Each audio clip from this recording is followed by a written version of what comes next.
Er was eens een heel oud stadje.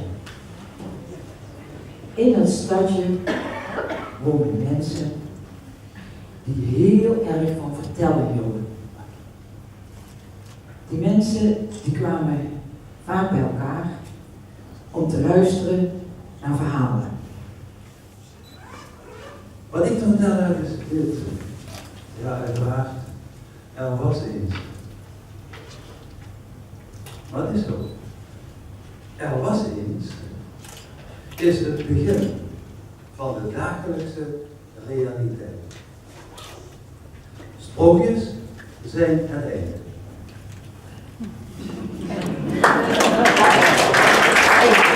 Zo'n welkom heb ik nog nooit gehad. Als sprookjesprins verwelkomd worden, dat is wel al te veel eerdagen. En ik geloof ook nog wel in sprookjes, maar in tegenstelling tot wat in de krant stond, ga ik het daar niet met u over hebben.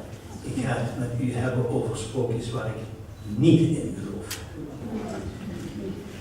Het moet een jaar of moet ergens in de jaren 50 geweest zijn dat er in Nederland een liedje werd gezongen waarvan ik mij het refrein nog heel goed herinner. Sprookje is uit. Het had zo mooi kunnen zijn. Achteraf denk ik dat de makers en de zangers van dat liedje geen historische bedoelingen hadden. Maar er zat, zo blijkt nu, toch iets profetisch in hun smartlapje. En dan vooral in de zin, sprookje is uit. Want het was juist in die tijd dat het oude volksspreukje aan zeggingskracht en populariteit begon te verliezen, omdat er een veel moderner sprookje van zich deed spreken. Dat gebeurde in het naoorlogse Nederland, dat een geheel nieuw levensgevoel omarmde, waardoor de mentale instelling van de mensen, hun waarden, inzichten, geloof en moraal ziender ogen veranderde. En vergeet ook niet dat de roemruchte jaren 60 eraan stonden te komen. Het oude volksspreukje, het is al gezegd, begon meestal met er was iets. En het eindigde vaak met en ze leven nog lang en gelukkig. Tussen die begin en die slotregel bevond zich het kwade, dat door het goede werd overwonnen. Trollen, heksen, zwarte kraaien, boze wolven, spoken, geesten, tovenaars en andere vast omschreven modellen van het kwaad gebruikte holle boomstammen, dichte bossen, toverstokken, spreuken, paddenstoelhuisjes en zelfs vergif om hun doel te bereiken. Maar dan kwam het goede, meestal in de gedaante van elfen, feeën en kabouters, die van het poetstertje een prinses maakten en dat die trouwen met de prins op het witte paard. Roddel, achterklap en vals sentiment zijn koopwaar geworden. Er is, zogezegd, een markt voor. En die markt zijn wij. Zodat de sprookjesprinses van nu Katja Schuurman heet. Doornroosje zich als Patricia Pai aandient. Sneeuwwitje en de zeven dwergen als Corrie Konings en de Rekels voor het voetlicht brengen. Het oude tovervrouwtje met verven door Anneke Greulow wordt gespeeld. En de gelaarsde kat de gedaante van Patty Bracht heeft. Over de vraag of André Hazes de boze wolf, Paul de Leeuw de rattenvanger en Gordon de Chinese draak is, wil ik het nu maar even niet hebben.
hartelijk danken voor de uitnodiging. Ik heb heel veel slides, dus ik ga verder meteen beginnen. Ik kom dus uit Amsterdam, van het Meertens Instituut, waar we onderzoek doen naar taal en cultuur in Nederland en ook documentatie verrichten naar taal en cultuur in Nederland en met name ook naar dialecten bijvoorbeeld en ook naar volksverhalen. Ik ben zelf de onderzoeker die onderzoek doet naar volksverhalen in Nederland in heden en verleden. En een van de dingen waar ik de coördinator van ben, dat is de Volksverhalenbank. Inderdaad, het is natuurlijk een grote tragiek geweest. En meneer Roermond hier nog wel eventjes een graadje erger, want het is hier echt een heksenbaan geweest waarbij 2 heksen per dag werden verbrand. Hè? Voor 64 heksen alles bij elkaar. En omdat er zeker op een gegeven moment de inquisitie ermee zich ging bemoeien en tijdens de tortuur voortdurend vroeg van welke andere vrouwen zijn nog met jou mee bezig dansen. En ja, en als je gemarteld wordt, dan zou je op een gegeven moment vrij snel we gaan naar de pauze toe en dan is het altijd gebruikelijk dat we eventjes de bolletjes erbij pakken. Dit keer is dit geen zwarte kunst of magie. Maar Theo heeft 2 echte prachtige boeken meegebracht en die gaan we dus inzetten voor de domwoord.